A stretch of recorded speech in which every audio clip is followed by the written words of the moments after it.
여러분 안녕하십니까? 회전하는 그림자의 성백주입니다. 지난 시간에 요한복음 3장 3절부터 8절까지 말씀 중에 몇 가지 잘못된 번역들이 있고, 이 번역들은 넘어서 1장 4절의 오역과 함께 매우 치명적인 오역이라고 말씀드렸습니다. 오늘은 제가 왜 치명적이라고 말씀드렸는지 그 이유에 대해서 저의 영적인 체험들을 근거로 말씀드려보고자 합니다. 먼저 사도 바울은 고린도전서 15장 44절에서 육의 몸이 있은즉 신령한 몸이 있다고 말씀하셨습니다. 그리고 이 육의 몸과 신령한 몸을 36절 37절에서 씨앗을 비유로 설명하고 있습니다. 즉 어리석은 자여, 너의 뿌리는 씨가 죽지 않으면 살아나지 못하겠고, 또 너의 뿌리는 것은 장래 형체를 뿌리는 것이 아니요 다만 밀이나 다른 것을 알갱이 뿐이로되, 이 말씀에 있는 것처럼 우리 이 씨앗이라고 할 수 있는 육체의 몸 안에는 장래될 형체로서의 영적인 몸이 이미 내재하고 있습니다.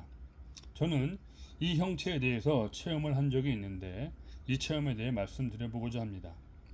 하나님께서 성령을 충만히 부어주시기 시작한 그날 이후 어느 날 학교 도서관 난간에서 물끄러미 작은 숲속 나무들을 바라보고 있었는데, 갑자기 한 형상이 나타났습니다. 즉 사람의 형상을 한 빛이었죠. 빛이라고 해서 뭐 광채가 난다든가 화려하게 빛을 발휘한다든가 또는 뭐 무지개색을 띈다든가 하는 그런 것은 전혀 없었습니다. 단지 투명한 유리 같은 그런 모습이었고, 그 주변만 테두리만 살짝 빛나고 있었습니다. 나중에 제가 인터넷을 통해 제가 본 것을 가장 잘 설명해 줄 수 있는 사진 한 장을 찾았는데요. 바로 여러분도 알고 있을 것 같은데, 키렐리안의 유령 나뭇잎 사진이라는 것입니다. 한번 보여드리겠습니다. 바로 이 사진입니다. 이 사진이 제가 본 것과 너무나 똑같습니다. 모양만 사람의 모양이라고 생각하시면 됩니다. 사람의 모양만 사람의 모양이고, 그 형체는 주변에 빛이 이렇게 살짝 빛나고 있는 그런 모습이었습니다. 제가 그 형체를 본 순간 제 입에서 나온 제일 처음 말이 뭐였냐면, 내가 저기에도 있네? 라는 말이었습니다. 저게 뭐지가 아니라, 내가 저기에도 있네.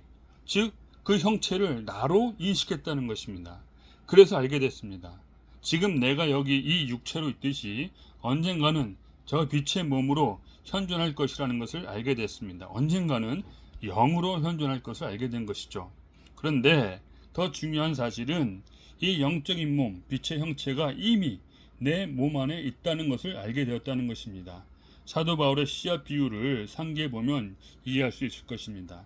그러면 저는 그것을 어떻게 알게 되었느냐? 즉 영적인 몸, 그 빛의 형체가 내 몸 안에, 육체의 몸 안에 있다는 것을 어떻게 알게 되었느냐? 제가 그것을 처음 알게 된 것은 예수님의 피로 내 마음이 새롭게 태어난 이후, 그러니까 소위 말하는 물로 거듭난 이후 어느 날 책상 앞에 앉아서 손을 모으고 머리를 숙이고 조용히 하나님께 기도를 드리고 있었습니다. 그리고 기도가 다 끝나고 난 후 눈을 떴는데 내 머리가 하늘을 향해, 위를 향해 들려 있었던 것입니다. 분명 기도를 할 때는 머리를 숙이고 기도했는데, 눈을 떠보니 내 의지와는 상관없이 머리가 위로 들려 있었던 것입니다. 그때는 단순히 내 영이 하나님을 바라고 있구나 라는 정도로만 생각했죠. 그러나 나중에, 그러니까 앞서 말씀드린 것처럼 숲속에서 나의 영적인 형체를 목도한 이후에, 그때 비로소 머리를 든 것은 나의 육적인 머리가 아니라 내 영적인 몸이었다는 것을, 다시 말해 내 영적인 몸이 내 육적인 몸을 통해 자기 머리를 드는 것이었다는 것을 알게 된 것입니다. 그 이후로도 여러 번 비슷한 체험을 많이 해서 더 확실히 그러한 사실을 깨닫게 되었는데, 그런데 이번에는 머리가 아니라 손이었습니다. 즉 성령으로 충만해서 기도할 때에 나의 의지와는 상관없이 이 손이 움직이기 시작하는데, 이 움직임이 마치 손이 물 위에 떠서 움직이는 것 같았습니다. 손이 물 위에서 떠서 움직인다. 여러분 생각나는 창세기 1장 9절이 없습니까? 아마 아는 사람은 알 것입니다. 어쨌든 그렇게 움직이는 손이 때로는 내 얼굴을 또 때로는 내 입술을 만지기도 하는데 이 내 입술을 만질 때에는 예언이나 방언이 나오기도 합니다. 물론 지금은 그 손에 운행이 없어도 예언이나 방언을 하지만 처음 성령 체험할 때는 그랬습니다. 그 밖에도 다른 많은 체험들이 있었지만 지금 여기서 다 말씀드릴 수는 없고 다만 확실한 것은 그 체험들 하나하나가 이미 구약 성경에 기록되어 있는 체험들이라는 것입니다. 예를 하나만 들어보겠습니다. 에레미야 1장 9절에 여호와께서 그 손을 내밀어 내 입에 대시며 내게 이르시되 보라 내가 내 말을 내 입에 두었노라는 말씀이 있습니다. 여기서 여호와께서 그 손을 내밀어 내 입에 대시며라는 말씀이 있는데 그 손은 누구의 손일까요? 문자 그대로 여호와께서 자기 손을 내밀어서 하늘에서 영화에서 보는 것처럼 하늘에서 손이 나와서 그 손이 예레미야 입에 댄 것일까요? 아닙니다. 적어도 저는 어떻게 이해하냐면 저의 체험을 근거로 했을 때 그 손은 바로 예레미야 자신의 손인 것입니다. 여러분, 제가 이렇게 숨겨진 말씀들을 세상에 알리는 이유는 위로부터 태어난다는 것, 무엇보다도 성령으로부터 영이 태어난다는 것이 무엇인지 증거하기 위해서입니다. 죽은 자들의 부활에 관한 영상에서 말씀드린 것처럼 성령으로부터 영이 태어난다는 것은 잠자던 영적 몸이 이 육적인 몸을 통해 깨어나는 것이고 또는 다른 말로 하면 죽어있는 영적 몸이 이 육체를 통해 살아나는 것입니다. 예수님의 표현대로 한다면 무덤 속에서 살아나는 것이죠. 그때 우리는 영과 육이 하나 되는 사건, 아니 보다 구체적으로 생생하게 경험적으로 영적인 몸과 육적인 몸이 한 몸이 되는 사건을 체험하게 됩니다. 그리고 그때 우리는 요한복음 1장 4절 곧 말씀이 육신이 되어 우리 가운데 거하신다는 그 구절이 구체적으로 무엇을 의미하는지 알게 되는 것이죠.